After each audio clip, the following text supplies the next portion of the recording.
POCO has made a name for themselves as a brand that can bring smartphones that punch above their price brackets. While they have pushed the envelope with their flagship offerings and then went down the scale with a very capable mid-ranger, what happens when the brand goes off the other end of the spectrum and brings their first global offering at an almost surprising price point?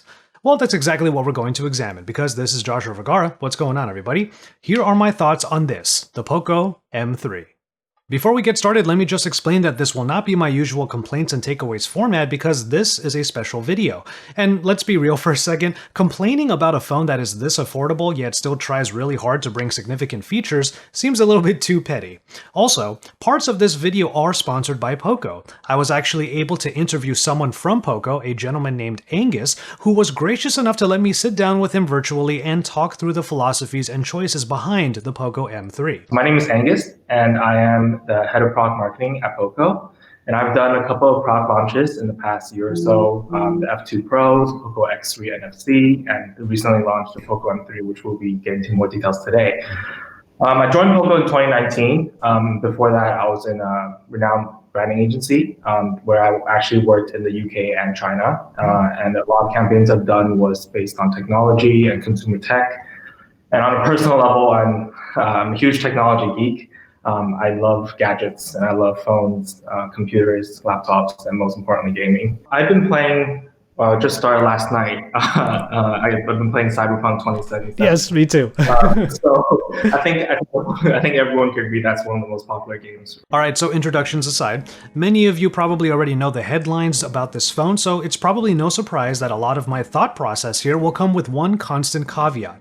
It's important to manage one's expectations on this phone because of its low price. The first thing you might notice about this device is its style, though. The M3 manages to be a good looker with this big camera area up top and the faux leather plastic making up the rest of the backing. The material helps to address typical issues with glass-laden devices like, let's say, fingerprints and smudges. The thing is, POCO themselves have made no qualms regarding the materials. We're not afraid to admit this is plastic, but our thought process was that since we're going to use plastic, let's do something with it. Let's do something good and beneficial for our users. I know a lot of users prefer glass, a lot of users prefer plastic based on how they break, or how durable they are. But our plastic, we want to make sure that at least we can take some small pain points away from our users. So I know when I was using flagship devices, which tends to be glass, and when I don't use them without a case, fingerprints gets on there. But for having plastic at the back, that's not worried at all. Like, it looks clean almost. Personally, I'm really appreciative of the executive look that this phone manages to have in the black colorway, but I admit that after getting this review unit, I saw what else they had up their sleeves. There was the blue and then the, more importantly, POCO Yellow Edition. Credit to POCO for having phones that boast a real splash of color. I would have loved that yellow edition. And I'm sure you, oh my god, look at that thing. That looks so awesome. So it was a decision that we made later than the black and blue, just because we wanted to do something really special for our fans and also wanted to, do something different. I think it's pretty rare to see a yellow phone in the market these days. Yeah. Now, I mentioned the size of the phone earlier, and there are a couple of good reasons for it. The first one being this screen, which spans 6.53 inches, and that size is nothing to sneeze at. This obviously won't be the best screen that's out there. As a matter of fact, this is an IPS panel that actually gets a bit dimmer than I would expect it to, and the viewing angles leave quite a bit to be desired. But it is a good, large 1080p display, and hitting this standard resolution that remains ubiquitous was a big deal for POCO. We took a look at the market and we saw that a lot of entry-level phones still give out HD+ displays. And our team personally thought that simply wasn't good enough. In the year of 2020, I think a lot of technology has really gone beyond the barriers, and HD+ we weren't going to settle with HD+, we wanted to do something higher. So at this price range, we made sure that we can at least offer full HD+, which offers 1080p resolution, right? I think that was one thing that really made me realize was that these days I'm watching YouTube videos, and when you click on change the resolution, like 720p is no longer considered HD anymore. So we're just like, we can't do that. We have to up our game a little. Yeah, that makes perfect sense. And as we move from the back to the front of the device, I should mention some of the amenities that are tucked in between. You have a fingerprint reader in the power button, which is always nice to see, and then you actually get a headphone jack. Speaking of audio, this phone does sport dual speakers, which is pretty awesome to see. It's nice that POCO was able to add it in, even if the speakers themselves are simply decent. There is one other place where the phone boasts a big spec: the battery. This is where the idea that a phone like this can keep up with you takes on a different meaning. There are parts of this phone that pale in comparison to much of the competition, but those competitors can easily cost twice the price, or triple, or more. But many of those competitors will often fall short compared to the POCO M3's battery, which is at 6,000 milliamp hours. I mean, at the entry level, I think battery has always been a strong point for any company. And we just want to make sure we maintain that, you can almost say the entry level tradition, but we want to make it, push the limits as far as possible. So we want this 6,000 being the biggest battery in the POCO line ever. For the target audience, I think it's anyone who appreciates good battery, anyone who really wants to, don't spend too much time charging or carrying their cables around or carrying a power bank around. If you're doing long journeys or traveling, I think this is a great phone. My friend actually thought of using this phone to go hiking specifically. Oh, yeah. And so be able to go for an overnight camp trip and not be able to have to carry a power bank or a power supply. Personally, I've been able to get through almost 2 whole days of usage while on Wi-Fi, which is still a noteworthy feat. Ultimately, for the kinds of users that this phone might be most geared toward, this phone will undoubtedly get through full days of the necessary work and then some. So that's where the phone goes big, whereas the rest of the phone goes quite small. This is where a lot of you who are power users or spec hungry will find reasons to pass. But then again, another part of this phone that is small is the price. POCO went with a lower model Snapdragon processor in the 662 with only 4GB of RAM. While it is easy to point the finger at just the processor for the software experience having at best stutters and at worst long pauses, I think the low amount of RAM is equally at fault. This phone is just not made for crazy amounts of multitasking, especially for somebody like me who might have YouTube playing via picture-in-picture basically all the time. It's certainly no gaming phone, as I've still had frame rate dips in Genshin Impact even at the lowest graphics settings. But these are the scenarios that beg for bigger specs, and that's not the MO of this phone. I do have to mention, however, that MIUI has gotten a couple of updates since I first got this phone, and it has seemed to have helped smoothen out the experience a little bit. I'm getting in and out of apps a little bit easier, and further software optimization might help this phone feel better overall, but of course, the term future-proofing just should not be applied to this phone as a whole. So despite much of what the phone might have had to scale back in order to achieve this price point, there's still a feather in the company's cap that this is one of the only phones to provide a 1080p screen for media and social media consumption at such a low price. With that in mind, it should not be any surprise that this phone is not made for content creators. To Angus's point, POCO has never really been into the camera game anyway. At the end of the day, we think 48 megapixel at this price range is still an advantage. Even though we chose not to really focus on camera on POCO as a whole, and we've never pushed out like the best camera in the market or as matches that. And I don't think we have any plans to do that anytime soon. But 48 megapixel at this price range is still almost unheard of.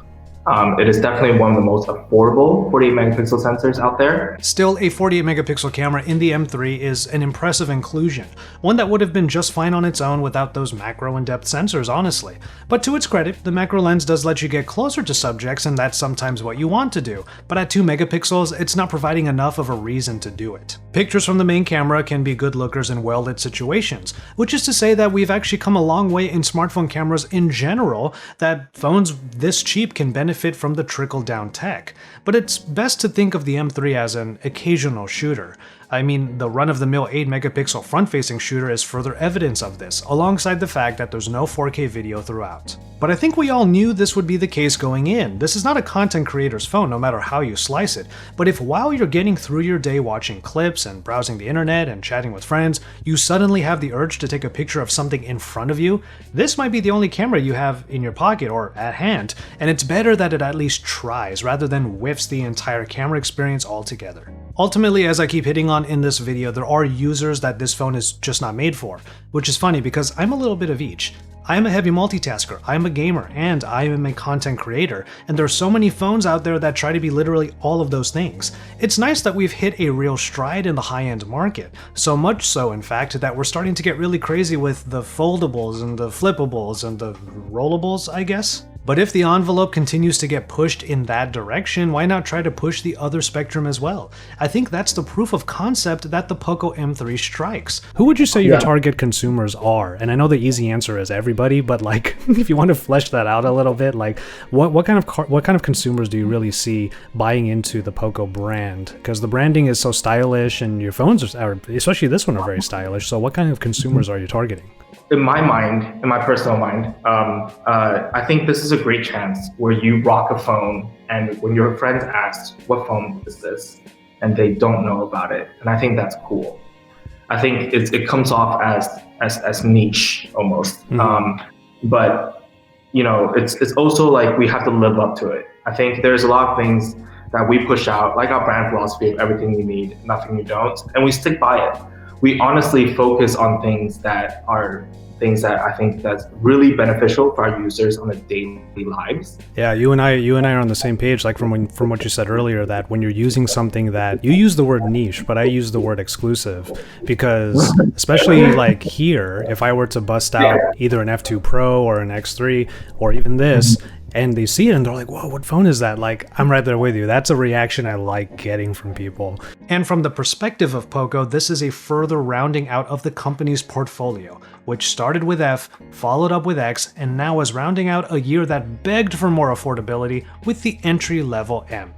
I can kind of make a statement here saying our F series will always be focused on performance.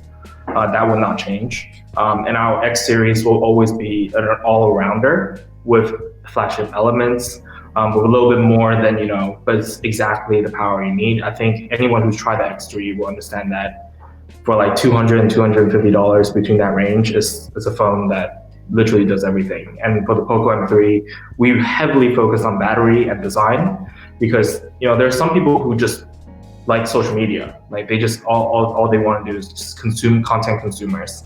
And for entertainment wise, I think this is the perfect phone. With a full HD plus display and a big battery, this will basically handle all your entertainment needs at the end of the day. I agree with Angus. There's always room for another player, and POCO has already proven that they can hang. But now they're looking out for the ones who just want to save as much money as possible and aren't as discerning as, let's say, me when it comes to smartphones. I know and have been told constantly by many of you that there is a market of people who just want a phone. Well, now POCO have provided you a stylish and very affordable option that should serve as an example to every other company that this end of the market spectrum matters just as much. And so there you have it, my thoughts on the POCO M3, a phone that starts at $149 and is actually POCO's coming out party to the global market. It would make sense that POCO would open up to more places with their most affordable offering yet, and even if it is far from any of the flagship or even mid-range phones we might have enjoyed up until now, you have to remember that the same goes for its price. I want to thank Angus once again for sitting down with me and for the chat, and to POCO for sponsoring the interview portions of this video. Don't forget to check out my POCO M3 unboxing and more camera samples in the video linked above and below. Let me know how you feel about the POCO M3. Did you get one? Are you going to? How do you feel about this price segment getting a new contender in this particular device? At the very least, you can drop some likes on this video and subscribe to my channel if you haven't already. With all of that said, I'm going to call it on this one. Thank you so much for watching. Take care of yourselves and each other, and enjoy your tea, everybody.